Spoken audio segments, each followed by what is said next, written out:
What's good, YouTube? You already know what time it is right now when I'm dolo. Means some sickness is about to happen, but yo, got some money to make this weekend. I mean, I'll be honest, last week, that might have been the roughest gambling weekend of my life. Like that and another weekend when I had like a 7-leg parlay and it came down to the Bruins when they was in the Stanley Cup, winning game 7. I forgot who they, I don't, yeah, whoever they was playing. But I lost that. Like it went 6 for 6, bro, or 6 for 7.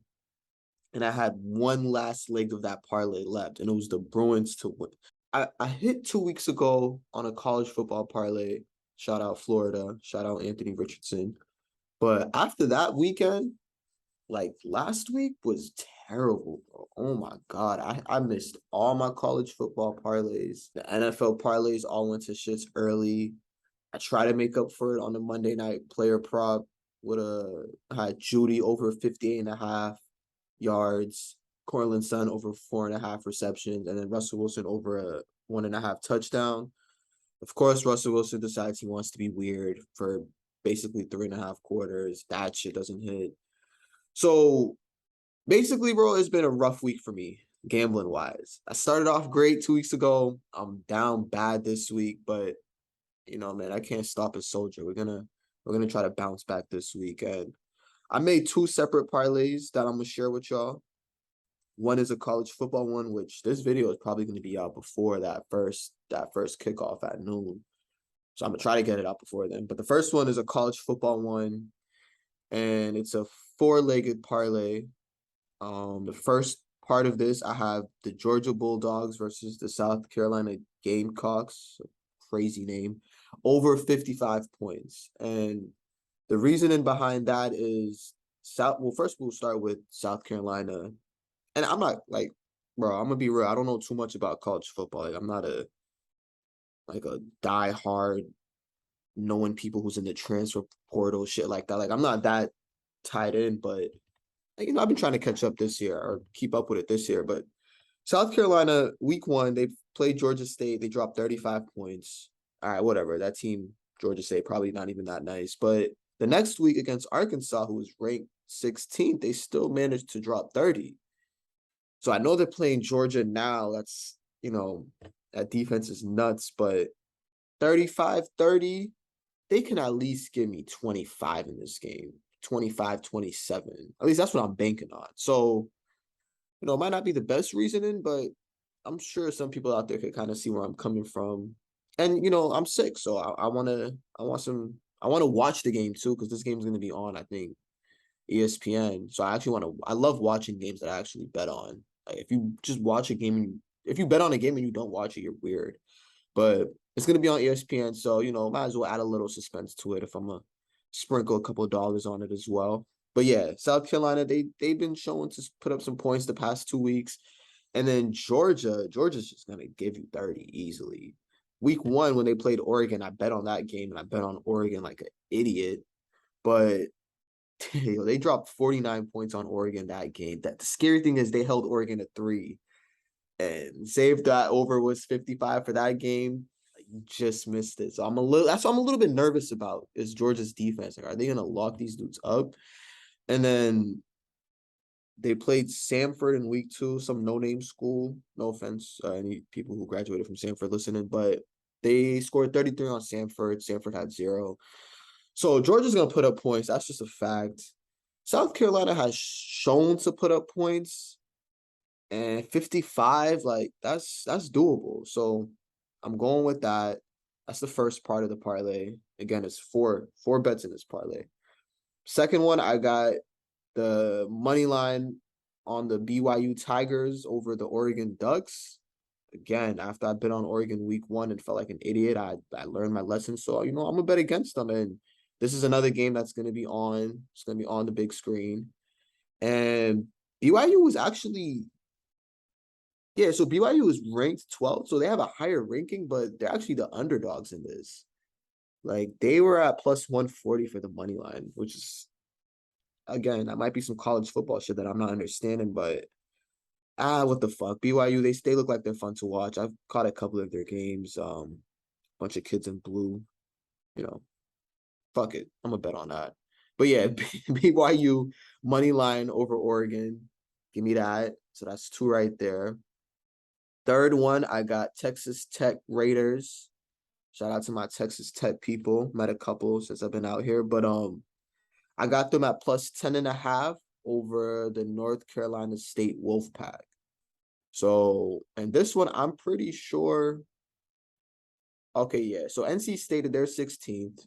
They got a little ranking next to them. But Texas Tech they've been in some good game. Well, they dropped 63, first of all, week 1 against Murray State. Probably more of a basketball school, but still. But then against number 25 Houston, they dropped 33, and they won that one as well. So they're coming off in a little 2-0 run right here to start the season.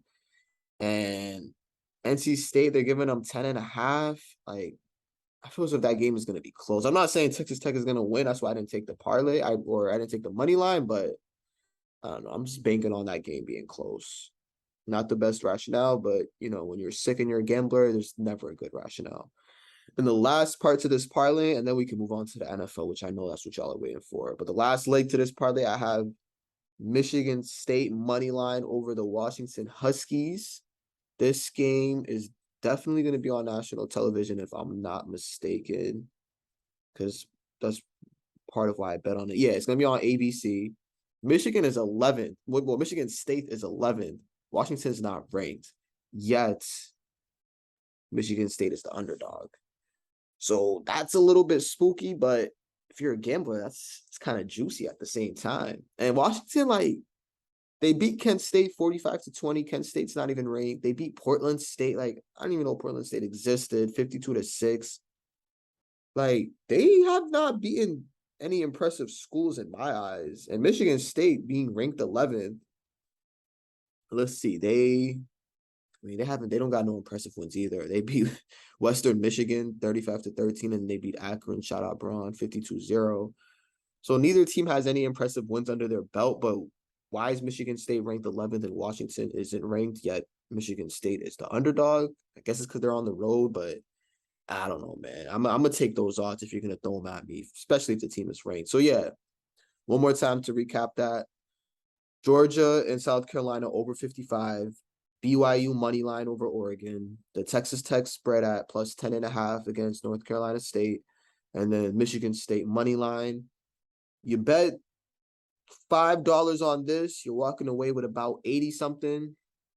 If you're feeling crazy, you could walk out with more. I mean, the odds in total are plus 2,000. So you can make some good money depending on how much you bet, if it hits, of course. But yeah, that's my college football parlay. We're about to watch these games soon. So, looking forward to that. Now the NFL parlay. Here we go. Here we fucking go with this league, man. All right. So, yeah, it's been NFL. They bit me in the ass last week, bro. Oh, my God. I really couldn't catch a break, but they're not going to intimidate me. First, so this is a 6-legged parlay. This is pretty sick. I'm not going to lie. I'm looking at this now this is actually sick. But, hey, man, you got to do what you got to do. But I haven't even been looking into the camera. But I got Baltimore Ravens money line against the Dolphins. Vegas is thinking this game is going to be kind of close. I'm not really sold on the Dolphins, to be honest. They got Tyreek. That's nice. But Tua, man, I don't know about that guy. One thing to worry about, though, is I think the Ravens secondary is already injured again. Bro, 1 week in and all these dudes are already hurt again. So, that could come back to get me, but come on, Lamar. I'm trusting you. I think J.K. Dobbins is going to be back this week. I'm liking the Ravens. I like the Ravens this year. I like the Ravens in this game. So, yeah, give me the money line against Miami. Then I got Detroit, my hard knock babies. Give me the money line on them against the Washington Commanders. This has to be a game they win. If we're going to give Detroit some wins this season, they're probably going to lose close games to all the good teams, but I see them winning against the not so good teams. And the Commanders, Carson Wentz, bro, he's not moving me. So, yeah, give me the Lions money line there. Also have a rooted interest in them. Third leg to this parlay, the Tampa Bay Bucks money line against the Saints. This one is actually the one that worries me the most because if any of y'all have watched the Bucks since Brady's joined, you know that New Orleans is his house of horrors. And, man, now I got to check. Is it in New Orleans? Because I mean, they beat him in Tampa too. I don't even think it matters where it is. But point is, yeah, it's in New Orleans. But the point is, for some reason against the Saints, he struggles. But I don't know. I feel as if this year is going to be different. So give me their money line. Got 3 so far. All right, fourth one, the Jags. Oh, the Jags. They broke my heart last weekend when they lost to. I mean, my parlay would have already lost anyways, but it would have been nice to see them win. They ended up losing last week to the Commanders, but they're playing Indy this week. They're hosting Indy, and I'm gonna take them at plus 3.5 on the spread. So I'm taking them to cover. They can lose by a field goal. They can end up winning for all I care, but keep it under 3 against the Colts. The Colts are a mess. Like they barely beat the Tech. No, they tied to the Texans. Yeah, they didn't even win. They literally tied against the Texans, who have 2 players. And the Jags, I think they're gonna have more energy coming into this game after losing a close one that they probably should have won. So yeah, 3.5 for the Jags, plus 3.5. I'll take that. Fifth leg to this parlay, Hot Atlanta Falcons. Shout out to my boy Gene. But I got them. I'm taking a spread plus 10.5 versus the Rams because we all saw the Rams on Thursday night. That team, something's off. Something's off with Stafford. They only really have one receiver in Cooper Kupp. The running game is non-existent. I don't know what's going on with that. I thought Cam Akers was gonna, come out the gate feeling good, but he literally had 0 yards in that first game. They don't have Von Miller on defense no more, so teams are able to just throw 3 guys at Donald at certain points in the game. Like, I don't know. I just don't feel as good about the Rams. I'm not saying Atlanta's gonna win this, obviously, which is why I'm taking the spread at plus 10.5. But you know, this is more so of me betting against the Rams, to be honest, and just to spice up the parlay a little. The last one here, Dallas Cowboys plus 7.5 versus Cincy. I'm gonna take that spread. I don't know. Cincy, again, this is week 1. You don't overreact, and I'm literally basing all of my bets off of week 1, which is probably not the best idea, but I just this game has like, and now the line is down to 7, so I might have caught it at a good point at 7.5. But it's in Dallas. Cooper Rush, when he played last year, he wasn't terrible. Like, he wasn't terrible. And since he's just something's weird about them this year, I don't know. I'm saying this off one game, but you losing to Pittsburgh, like you're in a dogfight with the Steelers at home.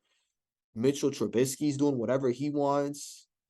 I don't know. And the Dallas, they probably still have more weapons than Pittsburgh. Maybe not. But I suppose if Dallas and Pittsburgh are sort of on the same playing field, and since he might be trying to figure who they are out, it looks like that offensive line is going to be a mess yet again. Maybe teams are, I don't know, just more. I don't know. Maybe the league might have caught up to Cincy a little bit. Probably Cat. I'm going to scratch this part out. But yeah, something tells me this game is going to be weird. It's going to be close. Cooper Rush is going to have some moments where he's just going to have Dallas fans in a daze.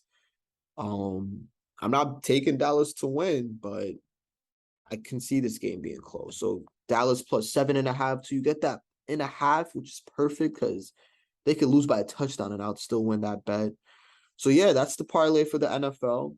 Ravens money line, Lions money line, Tampa money line, Jacksonville plus 3.5, Atlanta plus 10.5, and Dallas plus 7.5. Those odds, now this is why I really did it. Those odds are at plus 3,000 right now. So you can bet like $1 and walk away with a nice little bag. But it's a 6-legged, so it's risky. This is the type of shit where 5 out of the 6 hit and you're just sick as fuck the whole day. But let's hope not. Let's hope not. Let's hope for a good weekend, especially how last weekend when I need it. And yeah, man, that's my parlays for this week. The Beat the Bookie show in a different capacity. We're on YouTube now, or I mean, we'll have some podcasts out, but this video is probably only gonna be like 10 minutes long. So I wasn't about to make a whole podcast just for a 10-minute, 10 minutes of just me sharing some bets that are probably not gonna hit. But check us out, subscribe to the channel, check out all the podcasts, check out our social medias, all that. Hit us up if you want to come on as a guest. If you have any ideas, let us know. Very, very open, very receptive. So yeah, man. Thank y'all for tuning in. And let's make some money this weekend.